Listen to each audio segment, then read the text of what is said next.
Bismillahir Rahmanir Rahim. There are a number of customs and etiquette which Islam wants its followers to adopt. Now, there are certain customs and etiquette which Muslims have taken upon themselves in certain parts of the world, and they follow it as they think that that particular etiquette is part of Islam. Now, there are, of course, some grave misconceptions in this area, and one of the grave misconceptions that I'm going to talk about today is about female circumcision. Now, it is believed that Imam Shafi, one of the great Imams of Muslims, he recommended this, and he believed that the circumcision of women is something which is a directive of Islam. So therefore, the question arises that is female circumcision something which has been recommended by Islam, which has been recommended by the Sunnah of the Prophet?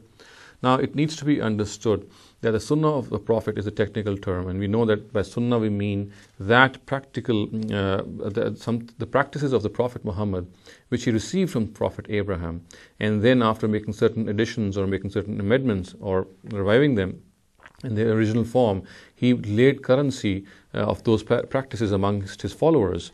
So if we look at the Sunnah of the Prophet, we find there is no such thing as female circumcision.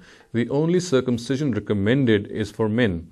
So therefore, female circumcision is something which has not been handed down as a Sunnah of the Prophet Muhammad. Now, there is a narrative recorded in the Musnad of Ahmed ibn Hanbal, as per which it is said, I'll read out the words to you. It is attributed to the Prophet Muhammad sallallahu alaihi wasallam. The words are, Al-Khitan sunnatun lil-rijal makramatun lin-nisa, which means that circumcision is a sunnah for men and an honorable thing, a good thing, a recommended thing for women. Now, this narrative itself, if we analyze it on the basis of its chain of narration, of course, its content is against the established Sunnah of the Prophet, because in the Sunnah of the Prophet we find that only the circumcision of men is recommended.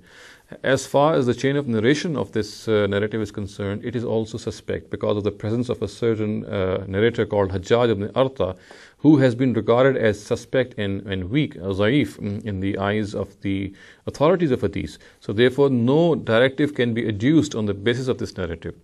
And if this is so, then we are left with the fact that there is actually no directive of reasonable certainty which says that circumcision or female circumcision is something which is recommended in Islam. We can say with quite a lot of certainty that the only circumcision which Islam recommends is for men. It does not at all condone or recommend or say anything positive regarding the circumcision of women.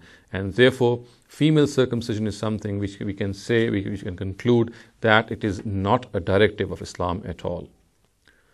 أقول قولي هذا واستغفر الله لي ولكم ولسائر المسلمين والمسلمات.